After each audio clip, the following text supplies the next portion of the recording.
welcome to another episode of Psych Talk with Thea. It has been a while, I've missed you guys. Thank you for the likes, the share, the subs, and thank you for subscribing. Before we get into our next topic, which is depression, because we went from dating and courting right up until marriage. So we have about 6 videos out, and for persons who have not seen it, they can go back and look at the series. And so we're going to talk about depression and sadness and how we can tell the difference. But before we get into the meat of the matter, I want to introduce you to a place called Epiphany Beyond Body. Awesome service. They promote wholesome beauty and well-being. They have services for persons who have lost muscle mass, persons who have been suffering with muscle weakness, persons who have suffered a stroke and have lost the use of a limb. These persons can help by physiotherapy. They have services pertaining to aesthetics and lifestyle products, and they make their own products, guys. It's just awesome. They do candles. It includes skincare, facials, medical and natural nail care, and massages.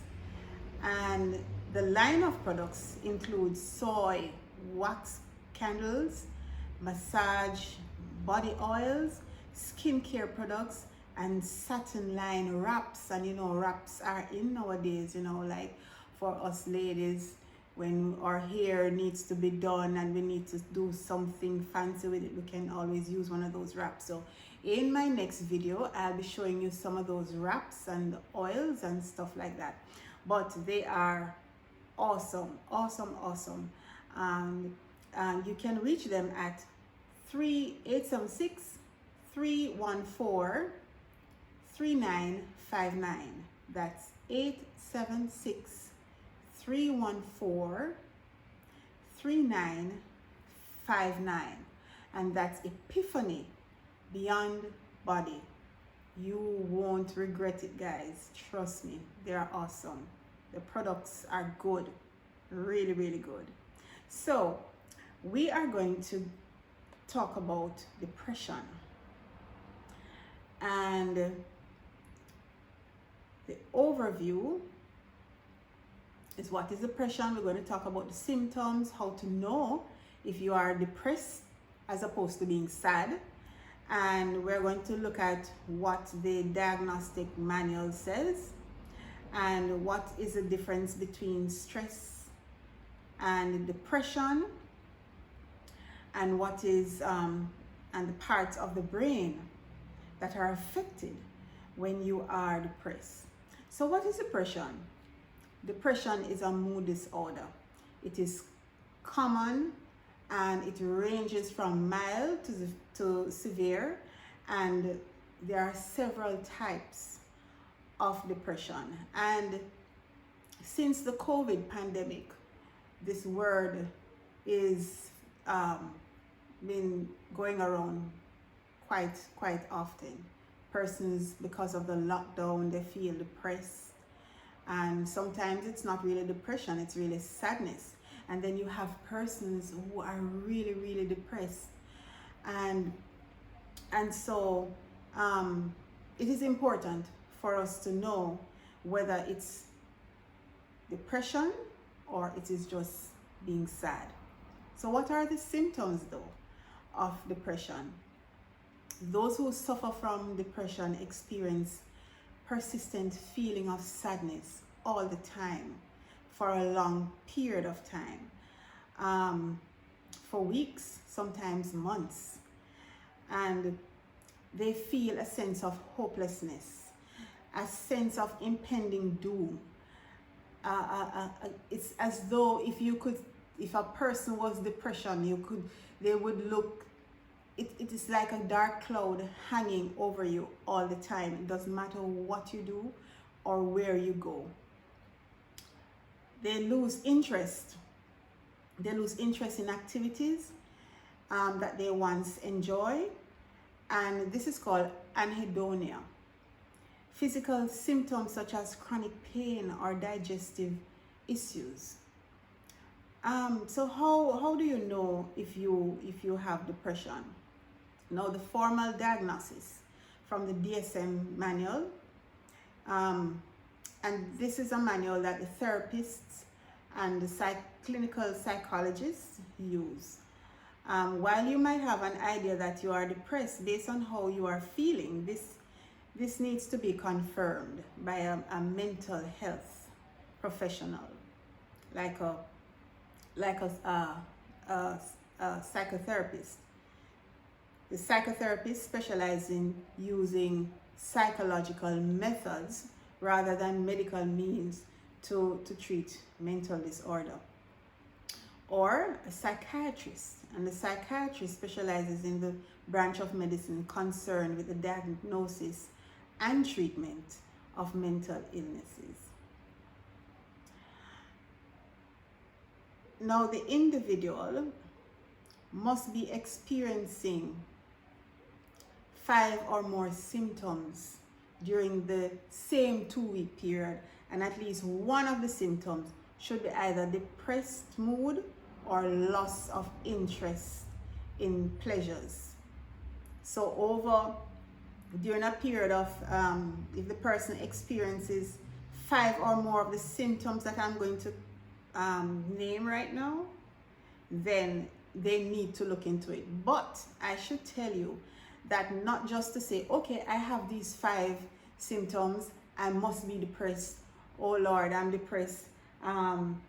You need to go and check it out. You need to see a therapist. You need to see a psychiatrist. And that person will guide you as to how to deal with these symptoms. Do not just think that it is okay to just diagnose yourself based on what I am saying right now. Okay, this is just a guide.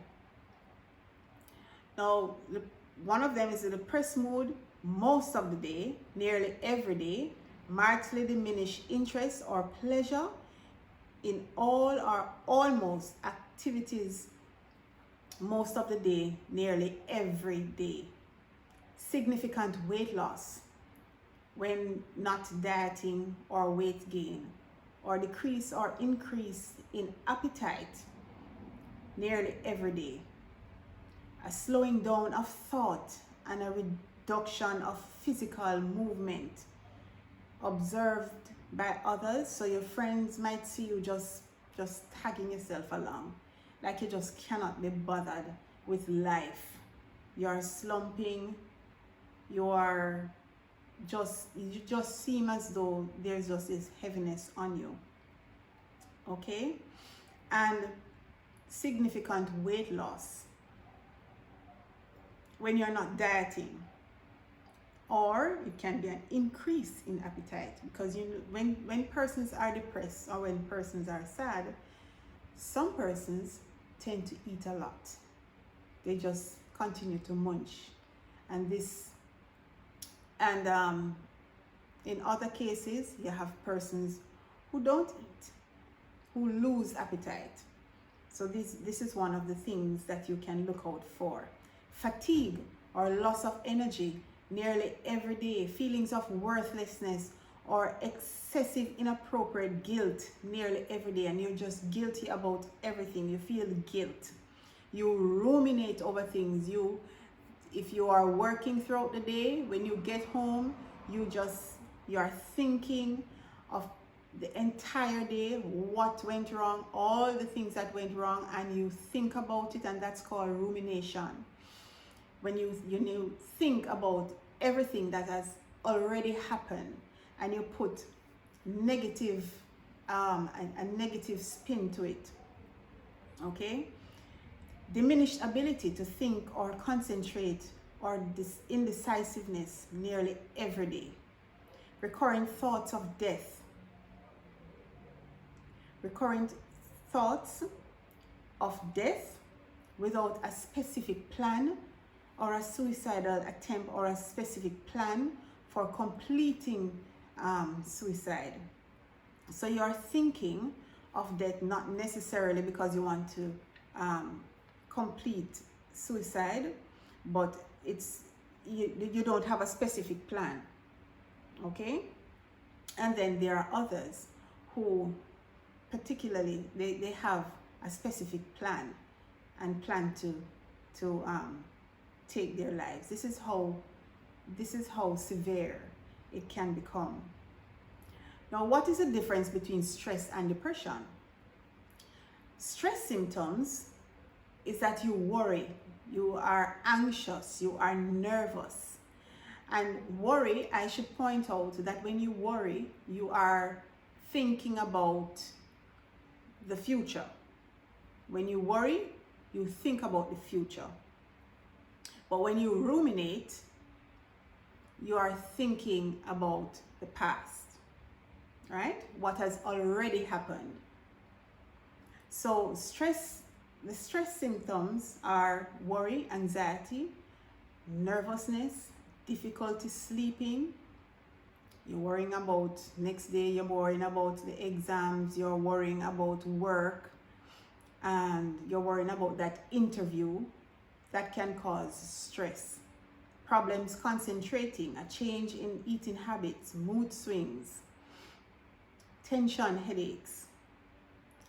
Now the depression symptoms is feeling exhausted. You're just tired all the time, and you cannot explain why you're tired all the time. I just want to sleep. I don't want to go anywhere. I don't want to talk to anybody. I just want to stay into my bed. I'm exhausted. Lack of motivation or enthusiasm. The things that you used to do before, you have no interest in doing it anymore. Isolation or withdrawal. You tend to not want to see your friends. Problems regulating mood. You get angry sometimes. Loss of sleep or sleeping constantly. Increase or decrease in appetite. Overwhelming sadness and hopelessness, and you just cannot put your finger on why you're feeling this way. And that's one of the differences between depression and sadness. Sadness, you can readily identify that this is what is causing me to be sad. But depression, it's not so easy to put your finger on it to say that this is why I'm depressed. You just have this thing hanging over you all the time. A feeling of impending doom, continuous rumination. Sometimes you have suicidal ideation. So a person suffering from depression feels sad or hopeless about everything. This person may have every reason in the world to be happy, and yet they lose the ability to experience joy or pleasure. And that is called, as I said, anhedonia. So with sadness, the individual might feel down in the dumps for a day or two, but is still able to enjoy simple things like their favorite TV show, food, and spending time with their friends. But what is the big difference though? Sadness is triggered by a specific thing or event, but you are still able to sleep as you usually would, and you are still able to motivate and to be motivated and to carry out your normal activities, and also maintain your desire to eat. Depression is associated with serious disruption of mood and normal eating and sleeping patterns, as well as not wanting to get out of bed at all. Now, scientists believe that there are 3 parts of the brain that are affected when a person is depressed. And these parts are called the prefrontal cortex, the amygdala and the hippocampus. The prefrontal cortex is at the front part of the brain, and this controls executive functioning, how we make decisions. And the amygdala is it controls the emotion, and the amygdala is controlled by the limbic system. The hippocampus is in the what would you call now, the middle part of the brain. If you would dissect the brain, it is somewhere here. If there's a dissection of the brain, it is somewhere here, and it is in the middle, but located here, and it is a part of the limbic system.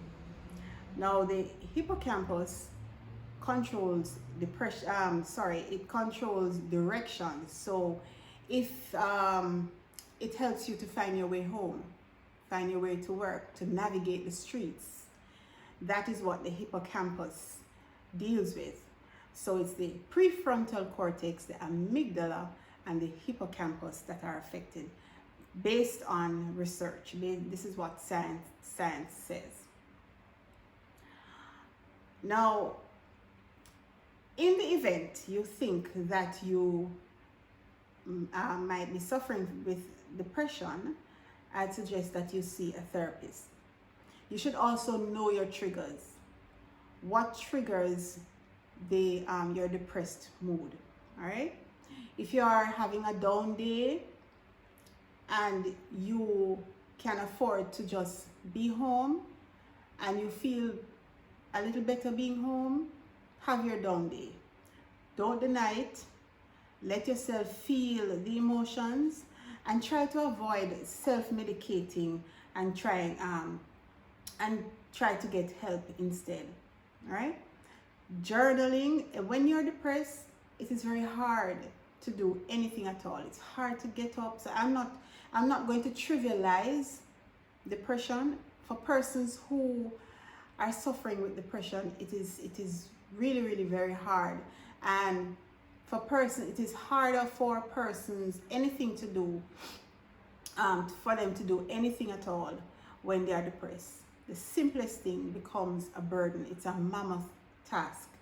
So getting out of bed, spreading the bed, trying to put your clothes on, even to have a shower, it's very, very hard. So I'm not trying to trivialize it, right? So journaling, writing about your bad days and the good ones, that might help. Might not help everyone, but it will help some persons. If you can't get out of bed or accomplish your goals on a particular day, there's always tomorrow. So take it easy, right? Do not make a lengthy to-do list. Set attainable goals. And when you have reached a goal, reward yourself.